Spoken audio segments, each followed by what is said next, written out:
बच्चों welcome to the channel new biology book Punjab board का हम जो है हर चैप्टर की समरीज को स्टार्ट कर रहे हैं। एक चैप्टर हमने कर लिया है फर्स्ट, उसको आप पूरा देखें, अपने दोस्तों के साथ शेयर करें, चैनल को सब्सक्राइब कर लें।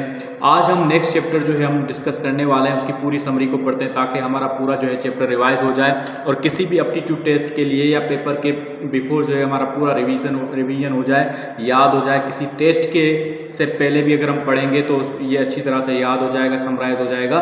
सो 10 मिनट के अंदर आपका जो है पूरा चैप्टर जो है हम क्लियर करवाते हैं कि पूरा चैप्टर के अंदर क्या मौजूद है, ये की पॉइंट्स में या समरी में मौजूद है। चलें देखते हैं कि फर्स्ट पॉइंट हमारी क्या है। फर्स्ट पॉइंट ये है कि बायोडाइवर्सिटी इज, ये चैप्टर जो है आपका 2 जो जिसका नाम है बायोडाइवर्सिटी। तो biodiversity is a mayor of the variety of living organisms, ठीक है, present in different ecosystems including ठीक है, आपकी जो biodiversity is the mayor of, ठीक है, is a mayor. Biodiversity actually लफ्ज जो है इसकी मीनिंग क्या है? बायोडाइवर्सिटी, बायो मीन्स लाइफ, ठीक है, और डाइवर्सिटी मतलब वैरायटी। डाइवर्सिटी मतलब वैरायटी। वैरायटी का मतलब होता है कि डिफरेंट वेरिएशंस, वेरी, जैसे कोविड का वेरिएंट आया था, मतलब डिफरेंट वैरायटी, ठीक है, डिफरेंट। तो लिविंग ऑर्गेनिज्म बहुत सारे दुनिया के अंदर मौजूद हैं।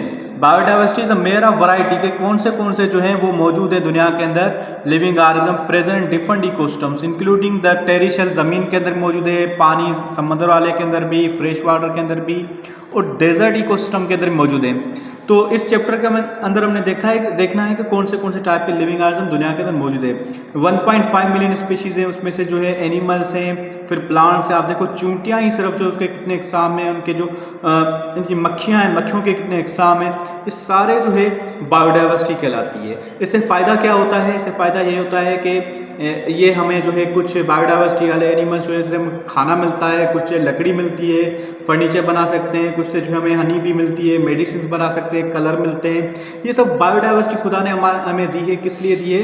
ताकि हम इससे फ़ायदा उठा सकें। उसके बाद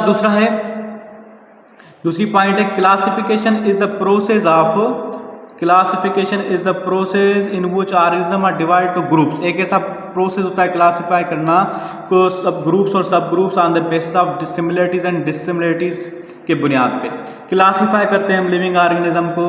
कि अब देखो इतने सारे लिविंग ऑर्गेनिज्म अगर इकट्ठे होंगे तो किसी पर्टिकुलर ऑर्गेनिज्म को जो है देखना या उसको स्टडी करना मुश्किल हो जाएगा।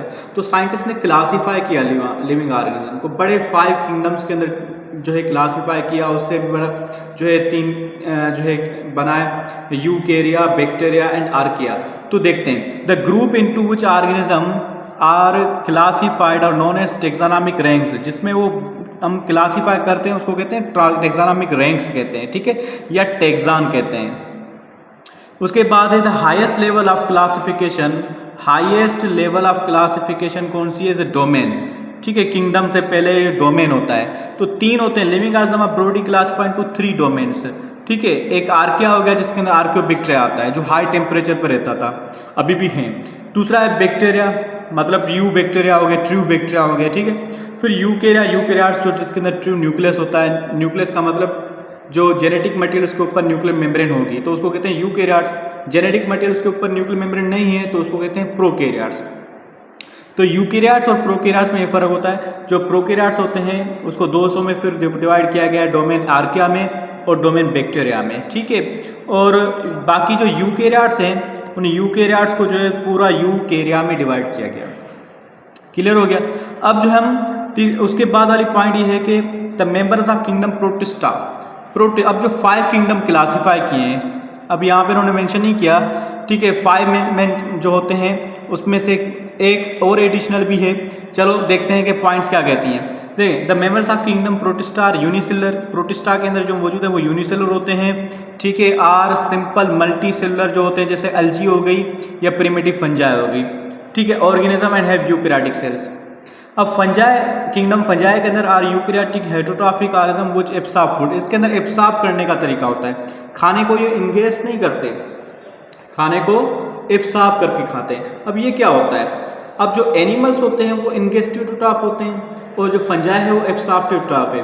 एंगेस्टिव हेटेरोट्रॉफ का मतलब ये होता है कि हमें पता है कि डाइजेस्टिव सिस्टम या खाना खाने का जो है 5 स्टेप्स होते हैं, ठीक है। उसमें से पहला जो होता है इंगेशन, ठीक है, फिर डाइजेशन, फिर जो है एब्सॉर्प्शन, फिर असिमिलेशन, ठीक है, उसके बाद जो है ईगेशन, ठीक है।